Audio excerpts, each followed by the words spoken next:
Hello, booktubers. Occasional booktuber Corinne Smith here. I talk about the books whenever the mood strikes me, and the mood struck me when I saw Pat on Book Chat with Pat respond to an original tag created by Nicole at Noteworthy Fiction and by Alex at Stay at Home Reader. Nicole and Alex talked about the books they read or that they were supposed to read when they were in high school, and their plan now is to go back and read or reread some of those key titles in a buddy read. I will link their channels below so that you can follow their own reading journeys. I can already tell you that I would not want to read some of those books for the first time or ever again. Anyway, Nicole and Alex created this tag with 10 prompts to respond to. So here we go. First prompt, high school crush. Name a book you were assigned in high school and that you loved at the time. Have you reread it and did it hold up? Well, if you know anything about me at all, you can probably guess what I'm going to say. Walden by Henry David Thoreau literally changed my life. Before we continue, though, I should explain something about my high school experience.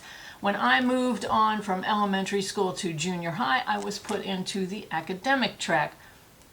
Not sure I really belonged there, but okay. I went along with all of the requirements that followed the academic track until my senior year of high school.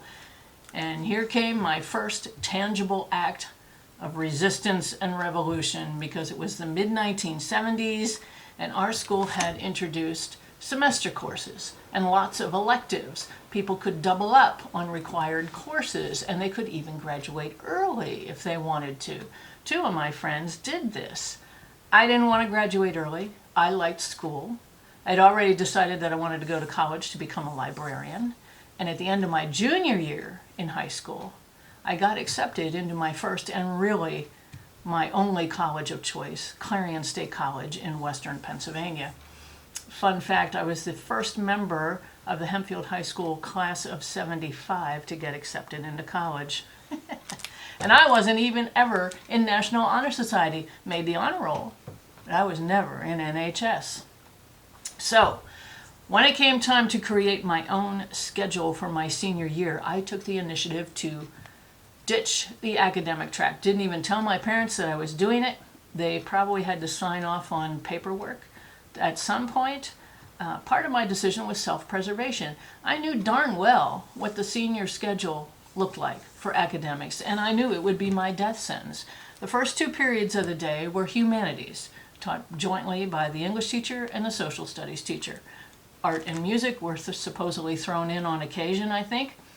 The rumor was that you would have to read 50 pages a night. Okay, I could do that part. But not when it came to also meeting the requirements of the other academic courses you had to take at the same time, which were calculus, probability and statistics, and physics. Are you kidding me? I would have been miserable. I would have failed everything. So I created my own schedule. I got the curriculum guide. I considered all the options. In addition to band, chorus, gym, German 4, music theory, and introduction to behavioral science, I took advanced short story and modern American literature the first semester, and creative writing and American novels before 1900 in the second semester, because I wanted to write and I wanted to read the rest of Walden. We had gotten a taste of Mr. Thoreau when we read Civil Disobedience and excerpts from Walden in American Lit class in 10th grade with Mr. Sackwald. I wanted more. I sensed that it would be important to me. I tried reading Walden on my own in 11th grade and I just couldn't do it. I knew I needed some help. This class, called American Novels Before 1900, included Walden, even though it's not really a novel. Or is it? Anyway, sold. When we got to that part of the course, I didn't want to use a classroom copy of the book. I wanted to own my own copy and underline my favorite passages. So I went to the Walden bookstore at the Park City Mall in Lancaster, Pennsylvania, and bought this copy. Successfully read the whole book under the guidance of Mr. McVeigh. Yay. Sorry, Mr. McVeigh, I never got a chance to really explain to you what that meant. For the longest time, even though it influenced me to read everything else that Thoreau wrote, that class was the only time I read the book all the way through. Until a few years ago, when I was asked to supply annotations to a premium copy of Walden, which I did. I'll include some details about this book in the description below, in case you're interested. And the tag question was, does this book hold up? Well, yes, of course it does. It's a silly question. If you don't already know, I've written 2 books since. I've written 2 books about Thoreau, and I currently manage the Thoreau Society shop at Walden Pond in Concord, Massachusetts.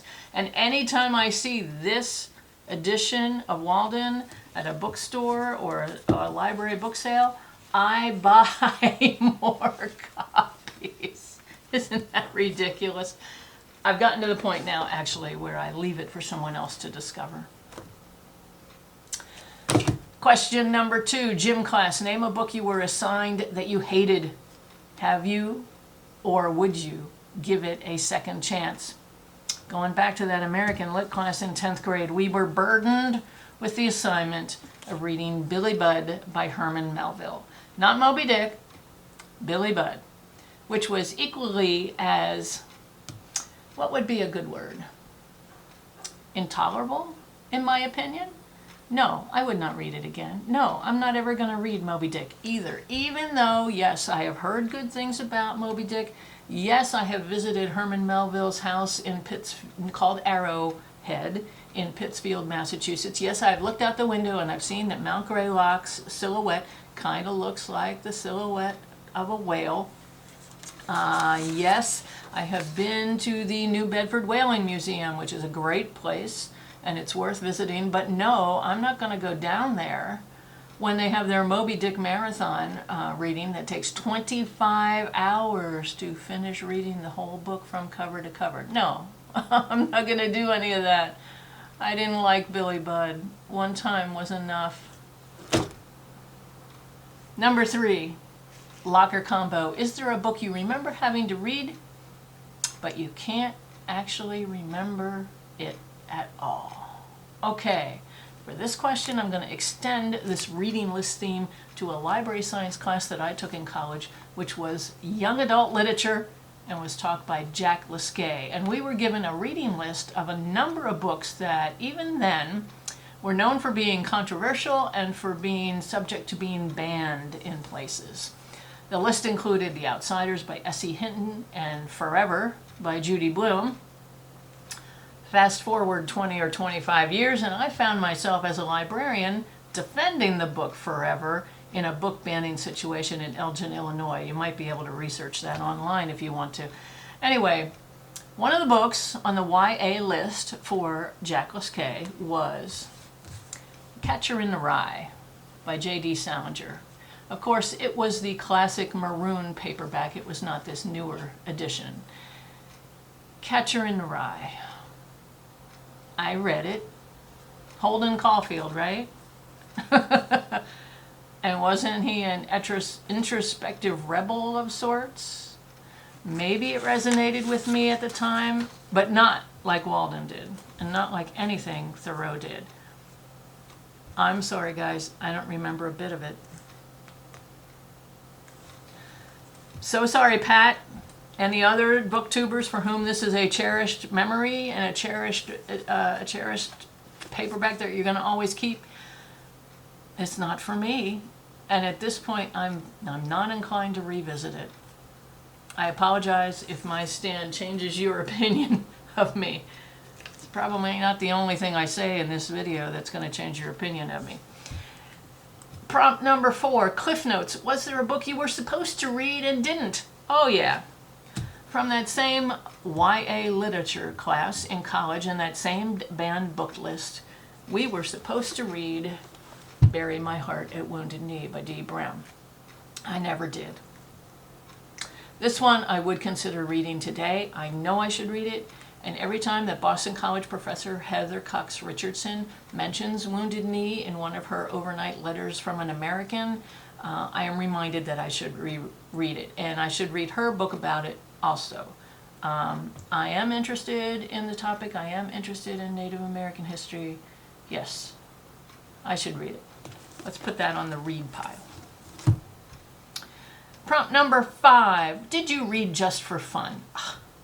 What books were you reading outside of your assignments? Well, of course I read all the time.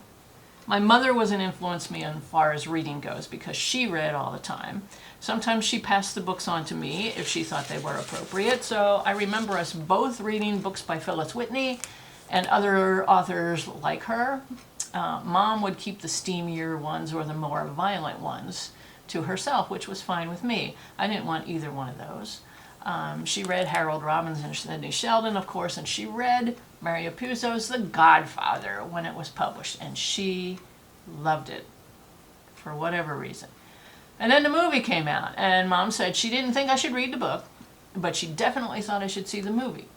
It was important for me to see the movie, which, in hindsight, it was.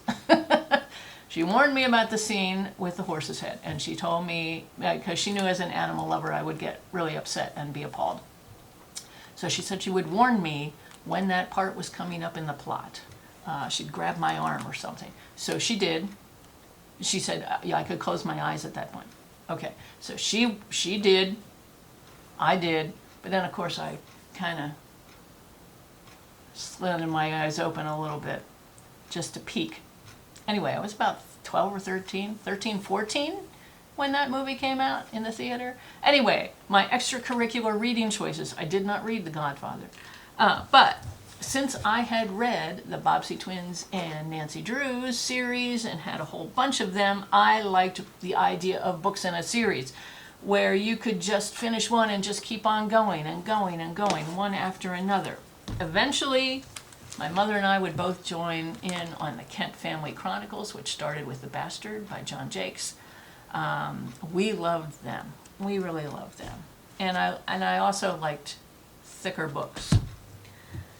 So what I landed on, a series that I chose to read for myself, starts with R.L. Delderfield's book, God is an Englishman. Now this is a hardcover from the library. I don't have my paperbacks anymore. I read all of R.L. Delderfield's series of this. This is about the Swan family. It's a family saga, and it starts out in the 1800s. The Swan family is in England, and they are into transportation services, and so they start out with a horse and wagon delivery services in the 1800s, and you get into eventually the early 1900s, and they start using trucks, motorized trucks, but it's really a family saga. The business is part of it too. And you get to meet all the members of the Swan family and get to involve in all their lives. I'm not sure why I chose these books.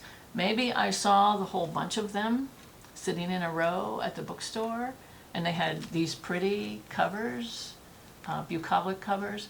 I'm not usually inclined to read books set in England, but I really got into the Delderfield books. And it turned out to be something that not everyone else has read. I wonder if I would still like them if I read them now. I don't know. Maybe while I have this one checked out, I'll dip into it. Prompt number 6, rebound. What book would you replace from the typical assigned reading list? Well, I've been away from the traditional educational field for a while now. I don't think I would be qualified to make recommendations for removing or replacing books from an assigned reading list. I can say that when I got my first job as a school librarian and I saw the list that the English teachers handed out to the kids, I realized that I had not read most of the books on this list. And kids would come up to me with the paper in their hands and saying, have you read any of these? Because they wanted help in deciding which one they wanted to commit to, because they'd have to read it and write a report on it. It was embarrassing for me not to know. So I started reading some of the books on the list in the alphabetical order by author that they were written in. And so this is when I read Jane Austen and the Brontes. When I got to Crime and Punishment by Dostoevsky and An American Tragedy by Theodore Dreiser, and I read them back to back, I thought, whoa, this is a paper. These two together would make a great topic for someone to analyze. I didn't do it. I should have. Maybe someday I still will. This may have been the time when I first read To Kill a Mockingbird. I know. I don't think I had to read To Kill a Mockingbird in any of those electives that I took in high school. And again, Pat and the others, it didn't impact me the way it impacted you. Maybe because one of my own personal fears is not being able to defend myself when being accused of doing something that I didn't do. And this plays into that.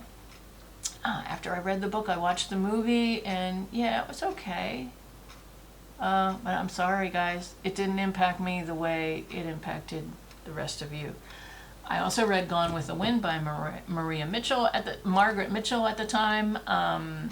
And then I watched the movie afterward for the first time in my life, and I was disappointed in the movie. The burning of Atlanta was so much bigger in my head than it was with what the techno-pyrex were in 1939 when they made the movie. So anyway, then too, I looked at the books on this school reading list, the ones that I never had to read, and then I started to wonder, did everybody in our school have to read Billy Budd? Or was it just the academics? Because I remember kids walking around with copies of Animal Farm and Lord of the Flies in their hands. And we never had to read those books. I still haven't read Animal Farm or Lord of the Flies. I don't really want to. So I wonder about the whole concept of the assigned reading list and the list of approved books for reading and for writing reports for entire sections of students. I assume that by now lists have more contemporary books, more books by international authors, more books by women and minorities and LGBTQ, yada, yada, yada, yada. But really, with so many books to choose from now, how can educators possibly introduce a decent representation or a catalog for their students to read and to absorb? I just don't know. And if you have to do it by committee to make those decisions, good luck, educators, good luck.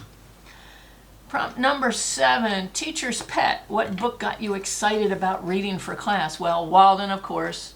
I had built it up in my mind. I had to have it. But that was also the class where we read The Adventures of Huckleberry Finn, and that was pretty good too. That was also the class where we read The Scarlet Letter. And I almost chose that one as my most hated assignment, until I remembered, of course, Billy Budd. So, apologies to Mr. Hawthorne as well. Prompt number 8, study hall. What was the most difficult book you read in high school, the one that you spent the most time studying? Well, I'm not sure I spent the most time studying it, but one book that I found tedious was Ernest Hemingway's Farewell to Arms. The paperback that we had was not this one. This is the only one I could find at the library. A Farewell to Arms. World War I. Okay. Well, I'm a pacifist. World War I and ambulance driving and is this the story with the rain motif? Whenever it rains, something's going to happen. It means some change is going to come about. Or am I mixing it up with another book from that class? I don't know. But Farewell to Arms is the only Hemingway I've read. Never had to read The Old Man and the Sea. That's another one that I think other people in our school had to read, and we didn't. And we ended up with Billy Budd. Prompt number 9, nails on a chalkboard. What was the book that made you groan when you found out you had to read it again? Well, the only book I had to read for a second time, considering assignments between high school and college, was Franz Kafka's Metamorphosis. Read it in English for one of those electives my senior year, and then in college, because I was double majoring with German, I had to read it in German, Die Verwandlung. Except that I didn't really read the whole thing in German because I already knew the story, so I didn't have to translate very much of it. But back to the prompt that made you groan whenever you found out you would have to read it again. Let's change that groan to apply to the author and not to a specific book. And my winner here would have to be Mr. Shakespeare. I mean, really, did we have to read a Shakespeare play every year? In 8th grade, it was Julius Caesar. In 9th grade, it was Merchant of Venice. And then in 10th and 11th grade, it was Hamlet and Romeo and Juliet, and I don't remember which order they came in. Really? Did we have to read a Shakespeare play every year? Now, to be fair, after I graduated and after I kept running into Shakespearean references, I decided to read a few more of the plays on my own. And so I know that I read Macbeth, A Comedy of Errors, and A Midsummer Night's Dream, and I don't know if I read any others, and I don't really remember many of them. I have this compilation volume of all of them. It belonged to my Aunt Jeanette when she went to college at Kutztown, and then she handed it off to my father when he went to Lehigh, and it has both of their handwritings in here, which is kind of cool. So I still have Shakespeare from Aunt Jeanette and from my father, and so I've got Shakespeare on the shelf, which is pretty much where he stays. Unless someone's going to prompt me into reading one of the others. Prompt number 10, extra credit. What book do you think should be added to every high school reading list? Again, who am I to say what should be added to any book list in any school? You've got to decide. You educators have to decide that for yourselves, including, the high school that I went to. Nevertheless, some of those lists or requirements, might have Walden on them for whatever reason, and that's great. But how about some more nature books or environmentally oriented books? Sometimes Rachel Carson's Silent Spring is on reading book lists. And here I will admit, again, that I know how important this book is. And I've read other books by Rachel Carson. I've read biographies of her. And I've never actually read Silent Spring, even though I own it. I will someday, okay? We will put this on the to be read shelf. But how about some other ones? I mean, you could tailor the choices to your location. Read the nature writers that are in your location. Read John Muir in California and Alaska, in Upper New York State, upstate New York. Read John Burroughs. I think one book that could interest anyone, anywhere, would be Aldo Leopold's Sand County Almanac, especially in the American Midwest, but really for anyone, anywhere. And that's my recommendation for young readers. If English teachers say, well, there's not enough, literary devices in nature writing, are you kidding me? Nature writers use metaphor and simile all the time. There's all kinds of literary devices in here that you can analyze if that's what you want to do. But I think this would appeal. I think this would appeal to your readers. And it will lead them to read even more books in this nature genre if that's what they're inclined to do. So I addressed that in a nature writing video that I did a while back. If I can find it, the link, I'll put it in the description below. So much for high school reading and rereading required reading tag. Thank you, Nicole and Alex, for creating this tag. Thank you for Pat at Book Chat with Pat for inspiring me and prompting me to think about these questions and answers for myself. It has been fun to go back and think about what happened in high school and college and what books I read and what I thought about them then and what I think about them now. I'm Corinne Smith. Thanks for watching. Yes, I really should go back and finally read Silent Spring, and I really should go back and finally read Bury My Heart at Wounded Knee. So I'm going to go do that. I hope you enjoyed going down memory lane with me. I'll see you again later sometime.